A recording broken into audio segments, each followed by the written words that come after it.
go. Zero chance. Okay. In this debate, we are debating for this college topic over last year. Does anyone know? There's a camera on, I'm assuming. Yeah. Does anyone know what the resolution was? Arabs for an increased democracy system to Tunisia, Egypt, Yemen. Bahrain. Yeah, Bahrain. You have just recited more of the topic than Jack Ewing ever recited in the entire year. That's right. Literally the entire. The scap was at the end of the what the fuck is this scap thing? On the affirmative, we have Jack Ewing. Mike. On the negative, we have Flynn and Edmund. It will be a 9-6-9, 9-6-6, whatever it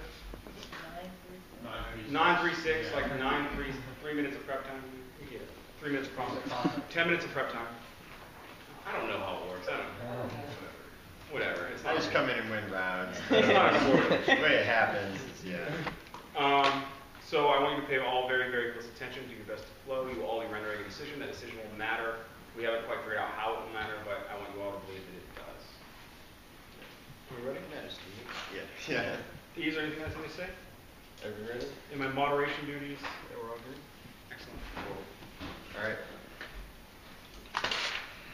Debate has become a closed loop, circulating around the same ideas. There is never a movement, never a moment of departure, nor intellectual birth. We must rupture this knot. Push play, we interviewed the non-norm, non-popular, non-fat dairy creamer of debate in an attempt to get a view on how debate ended up here. Massey gave us an awesome debate lecture, Rewind, pre-merger. See, the topics were value-oriented, like critical debate. Now, topics were things like advertising is bad for your mental health. CETA gets huge, over 300 teams. The People's Tournament, NDT, whittles down to 30 teams. The Good Old Boys Club still dominates. At the top, they start reading policy-ish apps. These people who held power in CETA committee, the topic committee, the people at top of CETA are the kind of large posers who desperately want to be around the NDT. They start reading policy-ish apps. These people who held power in CETA committees, like the topic committee, the NDT is dying. More and more people are leading to join CETA. The NDT people make an offer to CETA. You can pick the topic as long as it's about a specific policy enacted by the USFG. And so there it was, the worst topic of all topics ever. Those bastards sold the CETA out for the USFG should change its foreign policy towards Mexico. Jackie went on and on and on and on. What really impacted us was the Louisville discussion about normal debaters, hyper-competitive, and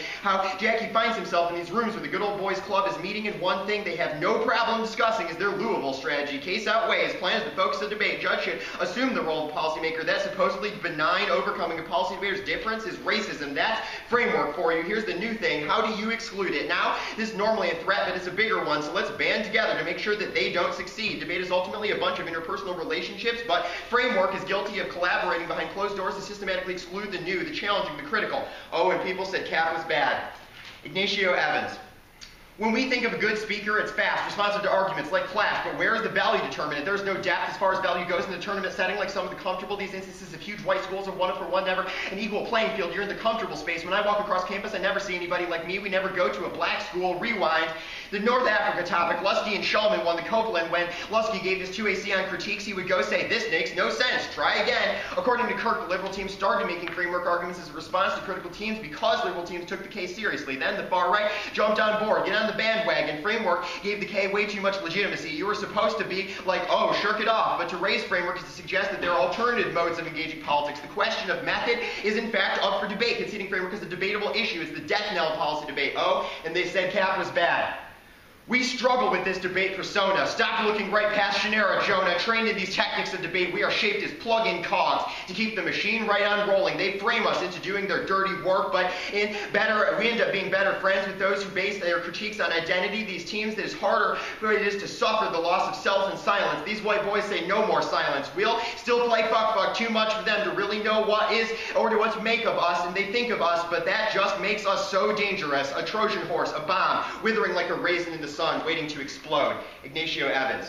That is part of the resistance, presenting an argument that is hard to come to terms with. There are some things that critical push to boundaries. When I hear feuds, I'm like, yeah, all right, something needs to be done with us as the resistance, but that's some white shit. As a tactician, I understand that pushes the boundaries and pushes people to accept us, because when, without them, there is no us. If all the black debaters who put their souls on paper don't know what to do with it when the white people do this shit, we have to have a liaison, because the community is so terrible of difference. The debate community doesn't mean as much without us. And Fast forward, the fort decides to go off the flow. Buffaloes in circles, being said as natives even before there was a natives topic, and indicted linear thinking and caused an impact. The fort reads by Deloria about how the topic can be a vision. It's not static and not interpretable. The topic lies outside the understanding of Western metaphysics. Callum says back, we know the topic, it's a logic of genocide. Federal control has never been used in a good way. We should not affirm the debate as a vision of federal control. Even if arguments about radical reinterpretations are correct, control is genocide. We know natives, debate community can always use them as a source to mine for their research and meaning, so we should just walk away from the topic. This debate is still discussed in an attempt to return to the site of the crime, as if resolving it will demonstrate where it all went wrong. A double backseat, no backseat, a re-raise of the re-raise, a genuinely responsive argument and birth. The K wasn't going away, so T became an overarching teleology of the purpose of debate. Oh, and people said CAP was bad. David Peterson. At Fort Hays in 2001, I was a novice. I saw debaters doing this weird thing, and I didn't understand what the fuck they were saying. I knew there was something meaningful about it. Seeing Louisville, Liz, and Tanya come up and speaking to people at a human level, conversation rate, in a way everyone could understand. There's a possibility there could be something more to this. Pause.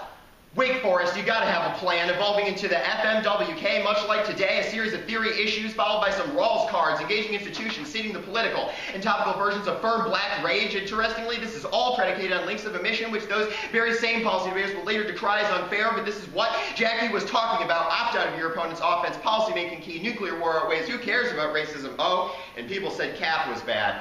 Fast forward, Michigan State is reading the curriculum and explicitly defining what is and isn't worth researching. A curriculum isn't a process of normalization. We are what we think. Re-education is the rewriting of one's subjectivity. Maybe we should re-territorialize the map, and maybe we should walk away from it. Maybe Callum won, or maybe Fort did. Oh, and people read it Gombin. Jake Thompson. Debate is so open-minded, its brains have fallen out. Debate is full of people looking for us to fit in. We are the geeks. Debate is admittedly accepting of difference. Teens think that I am crazy for saying that, and I just disagree. But inclusion is exclusion. We often kill the things we love, wallowing without any perspective, viewing the world from nowhere, assassinating our very understanding of ourselves, killing me softly, destroying our culture and history. We are become death. In every round, we destroy so many worlds, scenario by scenario. We've gotten locked into the control booth and forgot how we got here. Like Callum said, so many concentration camp guards moving knowledge around on our little trains, making them run on time spontaneously. Reorganize yourself, reorganize information to make it work, make it work, make it work. Kill off dissent and ways of knowing. Like Fort said, we need a new vision, because we've always wiped away this horizon already with a sponge, but more than anything, we need to dream again. We need to understand the ways we got here. Genealogical critique is essential to democracy. It's only through resistance that democracy can be sustained. Brown in 2000.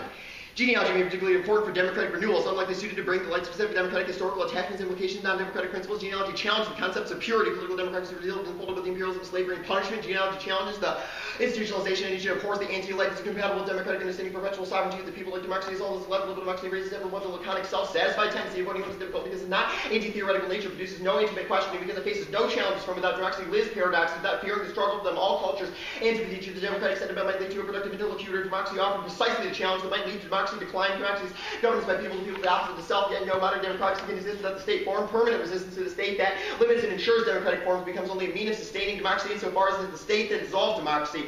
Democracy requires anti-democratic critique. In order to remain democratic, requires resistance rather than fealty not only to become the death of democracy. Democracy requires the people's pervasion of the unlivable critiques and unreaching ideals. Something is rotting in the House of Denmark, and these walls in the House of Usher are ready to fall in on this incestuous pit. We can smell the body rotting. Behold the corpse. The king of liberalism is dead. We must clear the pains of politics from the committing liberal notions of subjectivity that ensnare us in this web of disciplinary violence. The affirmative opens up the possibility of affirming freedom through genealogical investigation. Clifford in 01.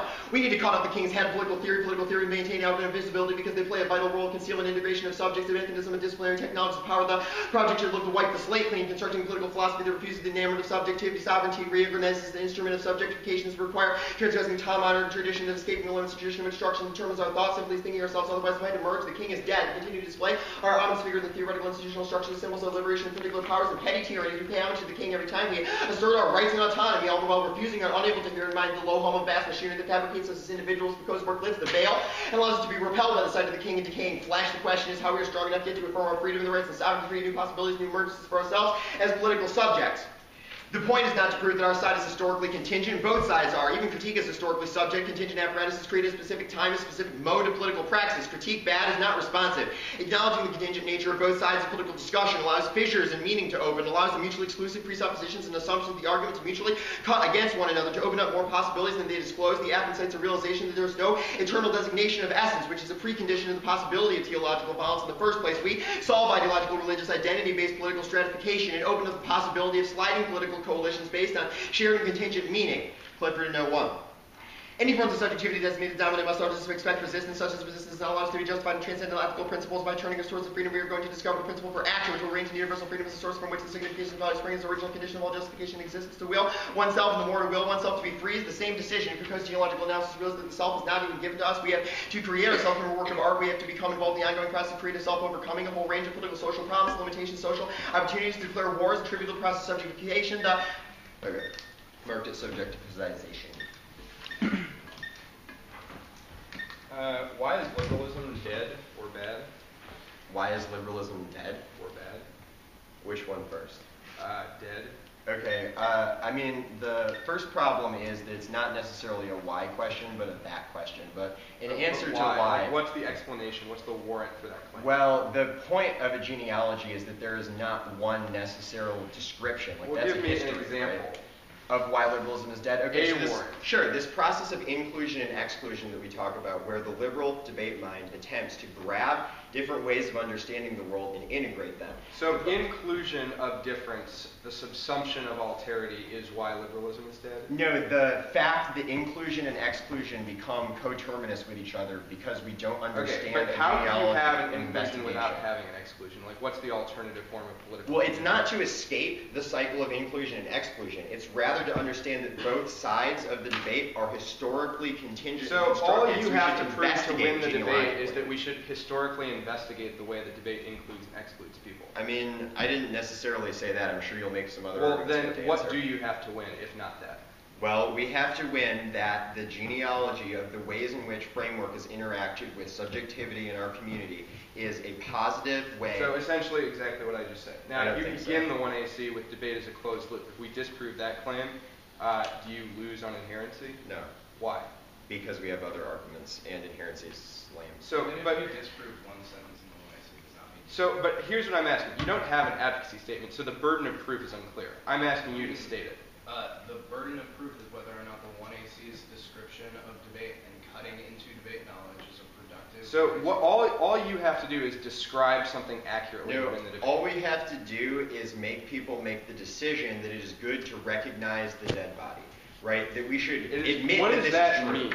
Our Clifford evidence discusses that in context of the king or sovereign. The idea is that liberalism is a method of gaining power and attempting to insert subjectivity in a way that Why can't we also recognize that the king is dead? You can, just and concede say around. that another part of your 1AC is bad.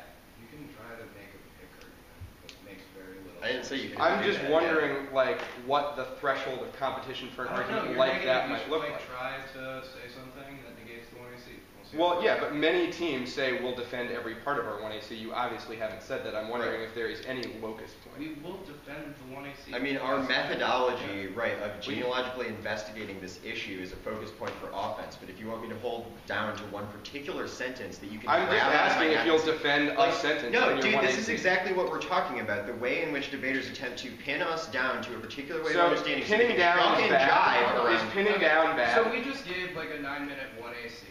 Yeah. And you want it to be reduced to a sentence. I'm not trying to reduce Yes, it. I was just you are. asking if you would defend a sentence in your 1AC. Yes, we defend all of the sentences. Okay.